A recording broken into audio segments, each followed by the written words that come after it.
welcome back. Combat Insiders here. Joshua Furs, Nick Patel over there on the opposite side as always. Special guest with us, Garry the Lion Killer Tonon. He's going to be fighting March 31st for one championship in Tokyo, Japan, versus Anthony England. Garry the Lion Killer, what's up, man? Nothing too crazy, guys. Just like super heavy training today. I started adding in a lot of more Muay Thai because I want to get kicked in the head more, just to get used to it.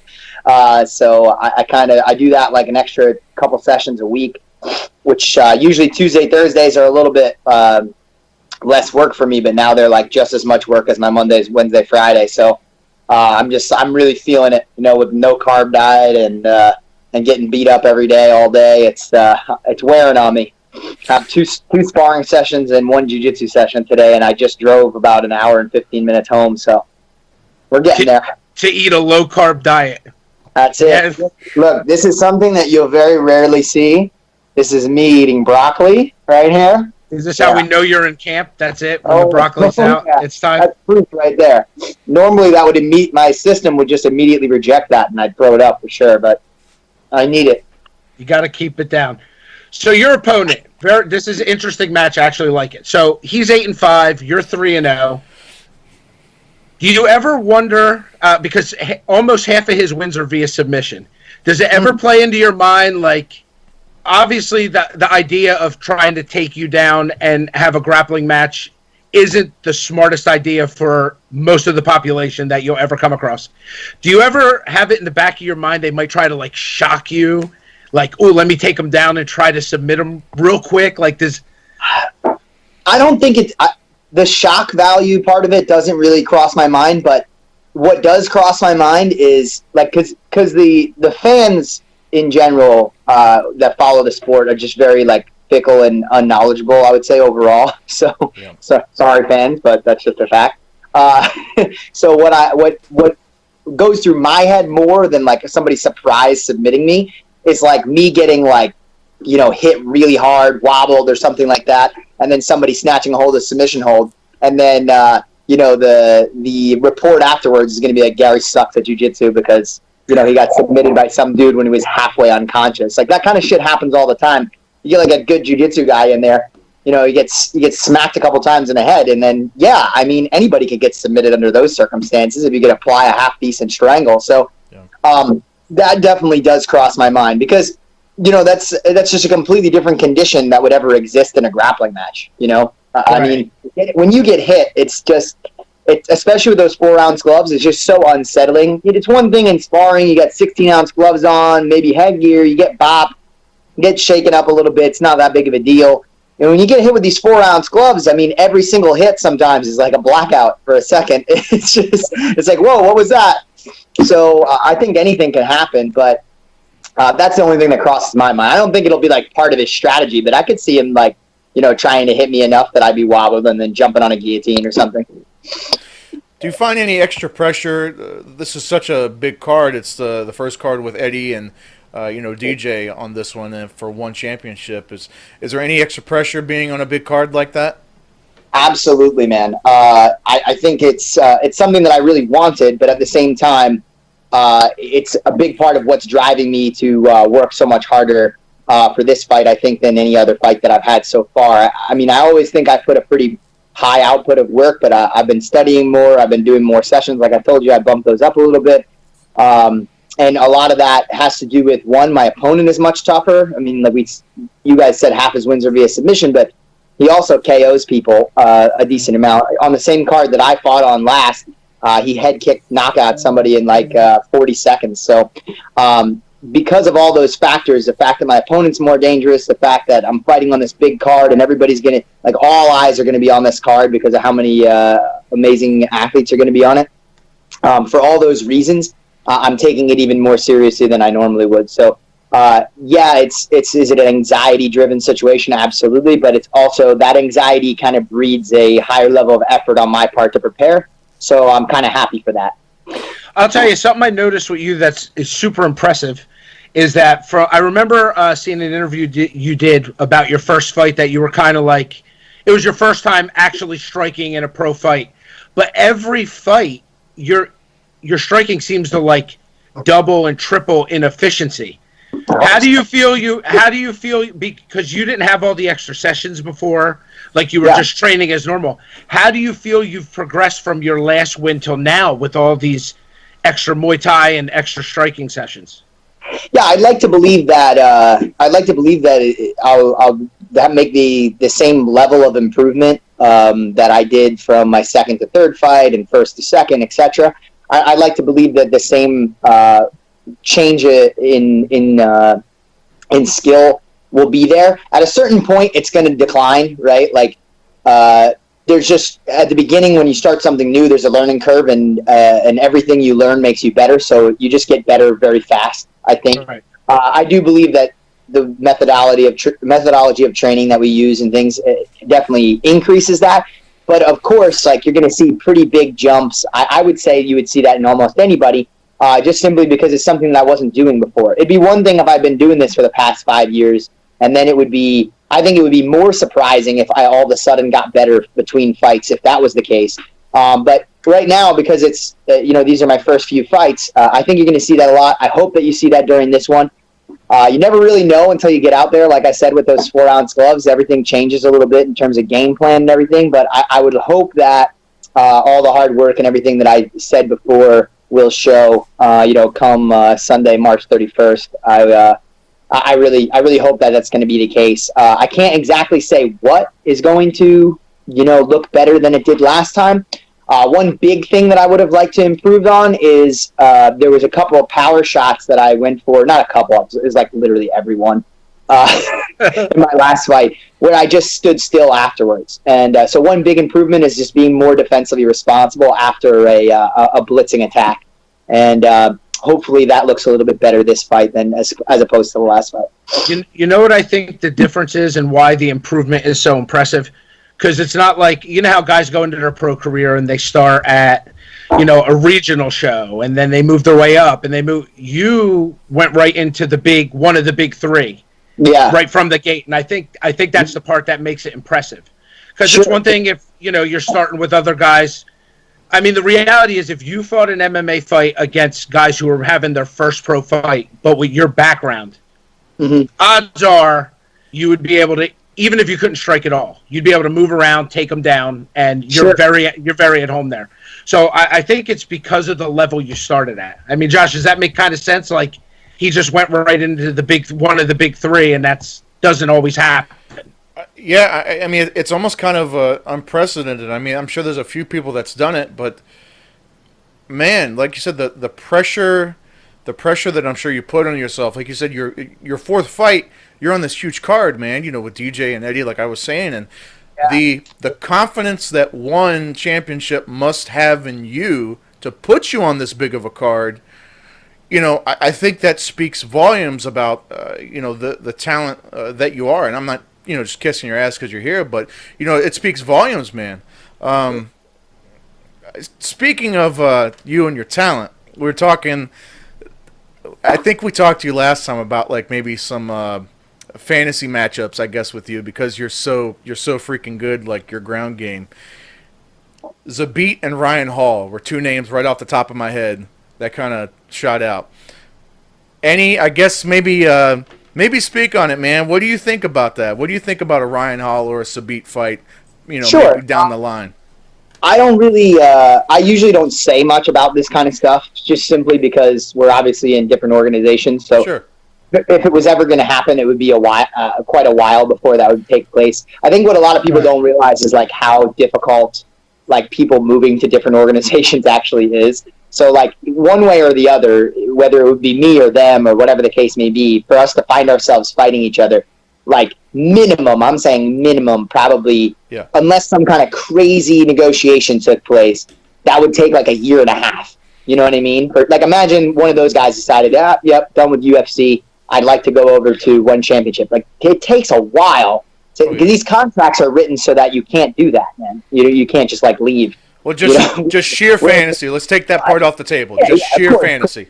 I only mention it because people get all excited about it. I don't want to like make people too overexcited about whatever I'm going to say right now. Right. But yeah, in my eyes, I think both of those would be very good fights. They'd be very different fights. Whereas Ryan, it's just more of an unconventional kind of striking style leading to grappling. Yeah. So basically, the majority of what I believe you would see in a Ryan Hall Garry Tonon fight would be probably some sort of grappling exchange. I don't believe he would try to keep it on the feet for very long because he hasn't really done that in many of his fights. He pretty much just tries to keep the distance and then looks for entries into the legs and things. Yeah. Who knows, though, because everybody I fights me differently than they fight anybody else because I am a specialist at one specific thing. So I look at all their tape, and then all of a sudden I get in the cage with them, and they act completely different. Like when I fought Rahul Raju, the guy used to rush forward on everybody, on all of his opponents, and I was expecting that. Didn't try to do it to me at all. Just hung back, counter-struck the entire time. Sung Jung Lee, he pulled guard in most of his matches, tried to get it to the ground desperately. Didn't really seem like he was too interested in trying to get the fight to the ground when he fought me. So it was like a drastic difference in watching what they do to other people compared to what they were going to try to do to me. So for Ryan, who knows? Maybe Ryan says to himself, let's try to make this a striking exchange. And he thinks I think that I would win that as well. But personally, I'd probably put him to the ground too. I just feel very comfortable there. But who knows? But I think that would be a cool matchup. Same thing. Zabit is just a little different. Obviously, a little bit more of a striking background with him, but he's also a very tough grappler and wrestler, I would say. Zabit would be more crafty on the feet, so I would imagine that it would be more about me trying to find ways to take him down than anything else, whereas the Ryan fight would be more along the lines like, all right, he's going to try to get to the ground. What am I going to do when he does that? As far as, what my thoughts are about either fight, I'd like to believe that I would win either fight. Hey, maybe I'm crazy, maybe I'm not. But we won't find out for a while. At least 18 months. Yeah. Bare minimum. So I plan to be with one championship, so it won't really happen for a long time unless those guys decide they're not happy or something like that. Also, Zabit is, trains with the Ricardo guys and stuff too, so it wouldn't be a fight that I would be pushing for, per se. I don't really train with those guys much anymore. Like, I don't spar with them, so I'm sure it would be okay, but, not for any other reason than I'm just far away. I'm in New York all the time. So I'm sure it would be okay, but it wouldn't be something that I'd be, like, actively seeking out. But, again, fantasy situation, those guys, I think it would make for some really interesting fights. Zabit uses some really unconventional striking attacks. It would really test my ability to use shoot boxing and take people down and kind of smother somebody to make sure that they can't do that kind of stuff to me. So now here's a good question. What's it like training? You're eating broccoli, which you don't do. You're training. You're doing all these things. You watch film. What's it like to every time have somebody do something totally unpredictable because it's a different situation? I mean, it's because you specialize in something. I believe there's a degree of caution with everybody you fight. Sure. They don't want it to go to the ground. So you watch tape, you might as well watch tape of me. Like, they just do different stuff. It's got to be wild on your end. Yeah, it's super frustrating to a certain degree, but I guess what that kind of makes me do is focus more on watching tape of athletes that are going to make me better as opposed to watching tape of my opponents. Right.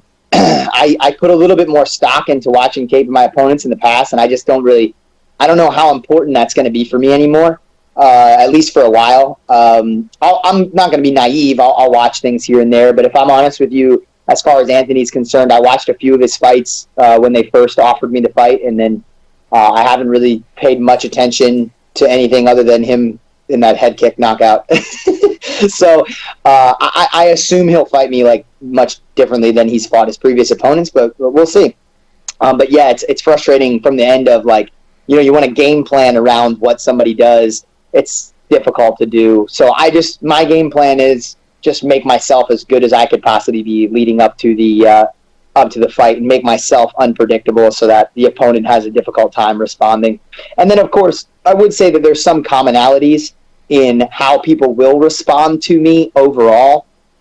So I can prepare that way. I can know that, they're probably thinking I'm going to shoot, so there's a good chance they may try to knee me or try to throw kicks as I'm coming in, or perhaps try to keep a longer range when I'm coming in. So there are certain things, even though I may not see them do it when they're actually fighting, I kind of can predict what they probably will do in the fight scenario. So mental chess match. Mental chess match. That's what it is. Gary, we're going to play a quick game with you. Would you fight?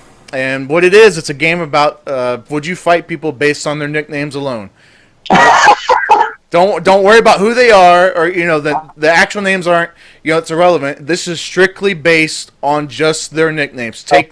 Take the image of the fighter out your head. You're just fighting, pretend like you don't know, okay? So, are you real, or are you just making up nicknames? No, they're real. No, these are real nicknames. I'm not going to tell you the name of the fighter. I'm just going to tell you the nicknames. I'm going to pretend like I don't know who it is. I'm just going to base it on the nickname. Okay. Yeah, Correct. And you have three options for answers. So it's hell no, I'm not fighting them based on nickname.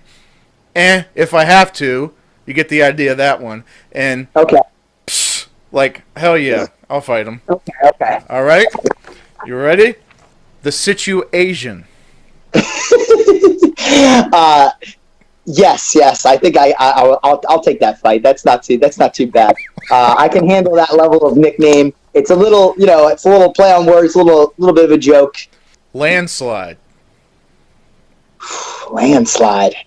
I think, again, I'll fight him too, because so far so good. Like, what's scary for me is the guy with the nickname that like if I lost, I'm like super, like I lost to the cuddly teddy bear, like that's the one. That's a problem. That's a problem. All right, so I'll fight the landslide. Let's do it. That leads me to my next one, the panda. Okay, no, absolutely not. I'm not taking a fight against the panda because when you lose to the panda, man, come on. Everybody's gonna remember that forever. Plus, you have to understand, if somebody has a nickname that's like the pink unicorn, odds are they're a straight killer. The wizard. The wizard. Interesting.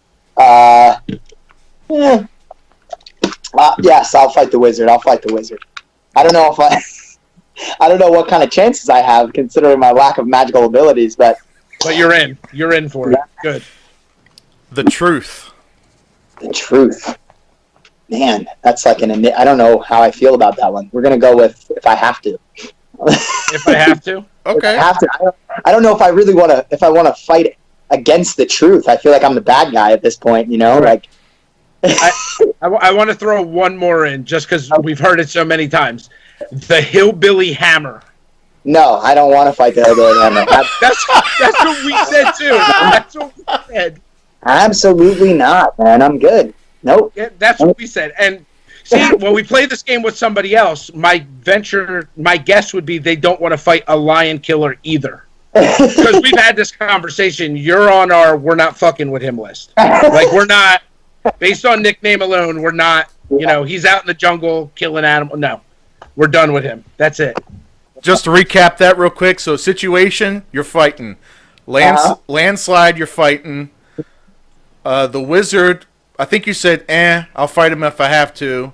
Mm-hmm. The truth, I'll fight him if I have to. The panda, no, absolutely not, hell no. And hillbilly hammer, hell no. Is a hell no. Okay. Nope. All right, that's awesome. He's a smart man. He knows. Smart man. So what's, I guess, kind of getting back to your fight on March 31st, I guess, what maybe any final words, man, because, it's right around the corner. Chances are, you're probably not going to see the guy until fight week. What's maybe any words you have for him right now as it stands? Man, I don't know. I don't really.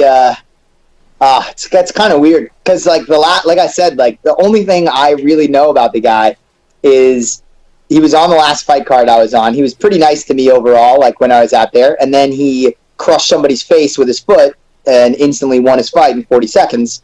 So I don't know if I really want to piss this guy off. I think I'm just gonna. Well, see you fight week, buddy, and we're gonna touch. That's it.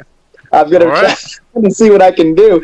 I don't really want to make this. I guess I don't know. What could I say to? Should I lull him into a false sense of security? Tell him that I don't know. I got a glass jaw or something. Be nice to me. You should pass on that you have horrible ground game. Yeah. There you go. Right? My ground game is horrible. Please don't take me down. Yeah, a lot of people. My biggest weakness is my strength. There you go. That's it. All right, guys. Well, March 31st, one championship, Tokyo, Japan versus Anthony England. Man, download the One app. You can check out everything they have. It's awesome promotion, man. They are really, really, really. Hopefully, they're breaking into the states here soon, so we can't wait for that. God, it's just awesome, and that's Garry the Lion Killer Tonon. Check him out. Check him out on social media. For Nick Portella, The Lion Killer. I'm not fighting the Lion Killer. It's not fighting the Lion Killer. No. For Nick Portella, for Josh Furs, we're Combat Insiders, and we're out.